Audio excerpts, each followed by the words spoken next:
అమరావతి రైతులకు శుభవార్త. 9 గ్రామాల బాధితులకు ఫ్లాట్స్. ఏపీలోని అమరావతి రైతులకు అదిరిపోయే శుభవార్త అందింది. రాజధాని భూములిచ్చిన రైతులకు రిటర్న్ బుల్ ఫ్లాట్స్ లను లాటరీలో కేటాయింపులు చేసింది బాబు సర్కార్. ఏకంగా 9 గ్రామాలకు చెందిన 37 మంది రైతులకు 169 ఫ్లాట్స్ లాటరీలలో కేటాయింపులు చేశారు. గత నెలలో 93 రైతులకు 170 ఫ్లాట్స్ అందజేశారు. దశల వారీగా భూములిచ్చిన వారికి ఫ్లాట్స్ ఇచ్చే ప్రక్రియ కొనసాగుతుందని తెలిపారు సిఆర్డీఏ అధికారులు.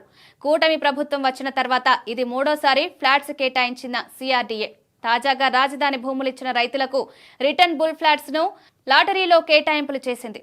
ఏపీలోని అమరావతి రైతులకు అదిరిపోయే శుభవార్త అందింది. రాజధాని భూములిచ్చిన రైతులకు రిటర్న్ బుల్ ఫ్లాట్స్ లను లాటరీలో కేటాయింపులు చేసింది బాబు సర్కార్. ఏకంగా 9 గ్రామాలకు చెందిన 37 మంది రైతులకు 169 ఫ్లాట్స్ లాటరీలలో కేటాయింపులు చేశారు. గత నెలలో 93 రైతులకు 170 ఫ్లాట్స్ అందజేశారు.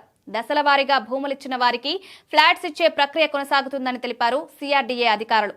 కూటమి ప్రభుత్వం వచ్చిన తర్వాత ఇది మూడోసారి ఫ్లాట్స్ కేటాయించిన సిఆర్డీఏ తాజాగా రాజధాని భూములిచ్చిన రైతులకు రిటర్న్ బుల్ ఫ్లాట్స్ ను లాటరీలో కేటాయింపులు చేసింది.